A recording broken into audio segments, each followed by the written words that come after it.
Ya, pemirsa, Kementerian Tenaga Kerja Republik Indonesia ini resmi mengumumkan aturan pemberian bonus hari raya dari aplikator kepada para pengemudi ojek online dan juga kurir. Ini tentunya bentuk tindak lanjut dari perhatian khusus yang diberikan oleh Presiden Prabowo Subianto terhadap para pengemudi ojek online, di mana para aplikator ini dihimbau untuk memberikan bonus hari raya dalam bentuk uang tunai. Lalu seperti apa respon dari para perusahaan transportasi online tersebut dan seperti apa juga skema yang sudah disiapkan? Malam hari ini kita akan membahasnya bersama dengan Wakil Menteri Tenaga Kerja Bapak Immanuel Ebenezer. Selamat malam Pak Wamen. Selamat malam Mbak. Bertemu langsung untuk membahas kembali apa yang sudah terjadi dan juga bergabung bersama kita ada Bu Lili Pujiastuti, Ketua Serikat Pekerja Angkutan Indonesia. Bu Lili, apa kabar? Selamat malam. Puji Tuhan, baik Mbak. Baik ya. Bu Lili, tentunya ini juga kabar baik dan nampaknya angin segar untuk banyak pengemudi ojek online di Indonesia. Bagaimana merespon mengenai aturan yang kemudian sudah disampaikan oleh Kemenaker? Yang pertama kita pasti ucapkan puji syukur ya pada Tuhan atas angin segar yang dihembuskan pemerintah, dan ini wujud dari negara hadir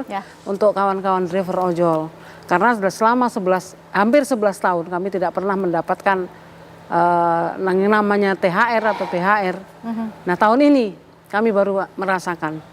Yang pasti kami ucapkan terima kasih pada Pak Presiden, Pak Wamen, juga Pak Menteri Tenaga Kerja dan semua staf Kementerian Tenaga Kerja yang terlibat dalam hal ini. Oke, dan responnya di bawah pun seperti apa Bu? Karena kan kemudian ada pertanyaan berikutnya, akankah skema yang kemudian sudah mulai dibicarakan 20% dari rata-rata pendapatan bersih selama 12 tahun terakhir diberikan kepada yang aktif dan produktif? Ini seperti apa responnya di teman-teman? Teman-teman ya kita menyadari ya Mbak, kita akan terima dengan apa yang telah ditetapkan oleh pemerintah. Yang pasti kita ikut mengawal dalam proses pencairan BHR tersebut. Oke, baik. Pak Wamen, ini perjuangannya nampaknya cukup cepat untuk terus menekan dan mendorong para aplikator memberikan bonus hari raya ini. Seperti apa perjalanannya kemarin Pak? Dan responnya sejauh ini dari para aplikator juga Pak Wamen? Ya, pertama-tama saya ucapkan selamat buat kawan-kawan yang berjuang. Ini buat yang berjuang. Yang nggak berjuang saya nggak ucapkan selamat. Karena mereka sebagai penikmat hasil perjuangan kawan-kawan yang berjuang. Itu sekali lagi itu penting untuk saya tegaskan. Karena apa yang saya lakukan juga diragukan oleh mereka yang tidak berjuang. Gitu. Mereka kan meragukan apa yang Bu Lili perjuangkan dan kawan-kawannya. Mereka tidak yakin. Nah, hari ini saya tunjukkan bahwa saya tidak pernah berjuang di atas keraguan. Saya berjuang selalu di atas keyakinan saya. Karena saya yakin Tuhan akan melindungi orang-orang yang punya ketulusan dalam perjuangannya. Pertama itu. Kedua, apa yang disampaikan oleh Pak Menteri saya dan selama ini yang saya perjuangkan, akhirnya termanifestasi dengan apa yang diucapkan oleh Presiden kita, Pak Prabowo Subianto. Artinya kita hari ini benar-benar memiliki Presiden yang hadir di tengah rakyatnya. Berapa? Tadi hampir 10 tahun lebih, kawan-kawan ojek online ini kan berjuang bahkan tidak mendapatkan haknya. Itu menurut saya sebuah kejahatan yang mengerikan ya. Itu mengerikan sekali. Hari ini negara hadir. Dengan apa yang disampaikan Pak Prabowo, dia mewakili kepala negara. Kepala pemerintahan Republik ini. Artinya itu harus semua mengikuti. Tidak boleh ada A, B, C, D, F, G lagi.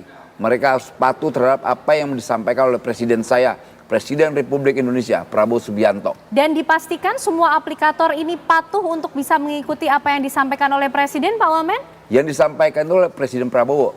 Prabowo itu bukan kepala ormas, bukan ketua LSM dan sebagainya. Dia kepala Republik ini, sangat-sangat mewakili negara. Kalau mereka nggak paham soal itu, ya sudah saya ajarkan lagi mereka. Bagaimana hidup di sebuah negara. Nah, respon yang diterima oleh Kementerian Ketenagakerjaan dari para aplikator ini seperti apa? Adakah dari mereka yang juga masih menolak Pak? Karena informasinya sepertinya ada satu aplikator yang masih belum menyetujui untuk memberikan bonus hari raya ini. Siapa? Maxim, Pak, informasinya? Masih mau, kata siapa nggak mau. Jadi semua terkonfirmasi akan memberikan bonus hari raya? Mau, ya sudah.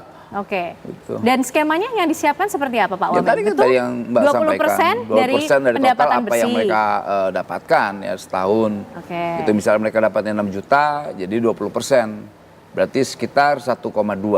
Misalnya 1 juta ya 500.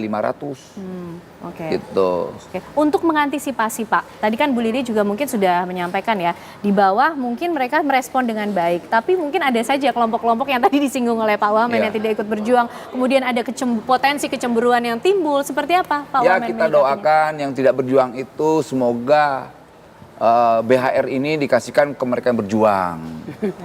Gitu. Dan saya juga mengimbau aplikator untuk bisa memberikan mereka-mereka yang berjuang menjadi prioritas ya, gitu. Karena saya pro terhadap mereka yang berjuang, bukan pro terhadap mereka yang tidak berjuang. Itu. Pak Ini Wamen. pemerintah nih, saya nih wakil negara nih bicara. Selesai sudah kita bicara mengenai skema tadi 20% dari pendapatan bersih selama 12 tahun terakhir. Tapi kemudian skema kedua yang diberikan adalah dikembalikan juga kepada perusahaan ojek online sesuai dengan kemampuannya. Apa yang dimaksud Pak? Ini untuk mewadahi mereka yang tidak aktif dan tidak produktif atau seperti apa? Kita tidak mau berdebat persoalan itu dulu ya. Yang paling penting BHR ini ada, lantas kemudian mereka memberikan bentuknya uang cash, itu dulu. Kita tidak mau berdebat pada persoalan itu dulu. Baik. Gitu, karena kita fokus nanti sampai hari raya ini, Idul Fitri, udah situ aja dulu. Kemudian itu pertanyaan teknis lah, nanti setelah Lebaran dulu kita jawab. Itu lebih bagus, lebih relevan ya, jawaban itu ada nanti di sana. Bu Lili, ini kemudian tanggapan dari teman-teman para pengemudi ojek online di bawah seperti apa? Tentunya ini kan angin segar. Akhirnya ada uang tunai ya, dalam bentuk uang tunai yang diberikan. Nah, adakah pula kemudian juga masih ada kekhawatiran yang timbul di tengah teman-teman pengemudi ojek online? Ya, ada beberapa kawan-kawan itu yang mempertanyakan, jangan-jangan BHR ini yang menerima adalah mereka yang prioritas. Jadi ada driver prioritas. Yang seperti apa Bu prioritasnya? Ya, mereka yang driver yang dibina oleh aplikator. Nah, tapi kami percaya Kementerian Tenaga Kerja pasti akan berlaku adil dan ikut mengawasi proses pencairan BHR ini. Baik. Pak Noel mungkin merespon tadi kekhawatiran dari teman-teman pengemudi ojek. Ya wajar ya kekhawatiran kawan-kawan ya Bu Lili gitu lah. Karena kan mereka yang punya data itu, tapi harus ingat kita tidak akan membiarkan mereka tidak mendapatkan rasa keadilan itu. Apalagi Bu Lili yang berjuang dan kawan-kawannya ya. Bu Lili, dan saya tahu sekali. Jadi saya imbau kepada driver-driver yang tidak mendukung dan tidak ikut berjuang, malu nih seorang ibu yang berjuang nih dan kawan-kawannya. Harusnya mereka menegaskan kami menolak BHR. Itu senang sekali tuh saya tuh. Gitu. Tapi kemudian menjadi pertanyaan kemarin yang tidak ikut berjuang dan tapi dikumpulkan dana-dana itu kasih ke Bu Lili biar ngidupin kawan-kawannya.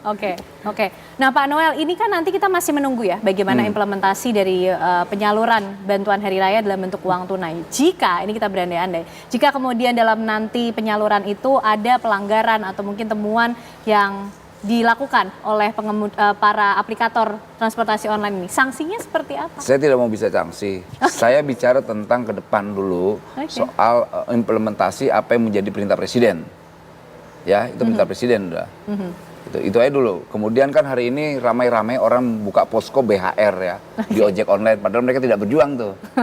Tapi ya nggak apa-apa, buka aja posko itu. Semoga itu menjadi posko perjuangan nantinya, karena ini baru tahap awal. Ini baru tahap awal perjuangan kawan-kawan driver ojek online. Tahap kedua adalah bagaimana memperkuat legal standing mereka terkait kemitraan. Karena kita tetap menganggap bahwa driver ojek online adalah pekerja, bukan mitra ya. Itu versi negara. Nah tapi kan Pak, ini kan masih belum legal standingnya masih harus diperjuangkan ya. Tadi juga pasti kan Bu Lili juga mempertanyakan mungkin dan teman-teman. Mudah-mudahan tidak hanya tahun ini saja, nasibnya di tahun-tahun berikutnya seperti apa Pak Noel? Mereka berjuang dong. Tapi ditahan dulu Pak, jawaban lengkapnya disampaikan nanti usai jeda pemirsa. Apa kabar Indonesia Malam masih akan kembali untuk Anda.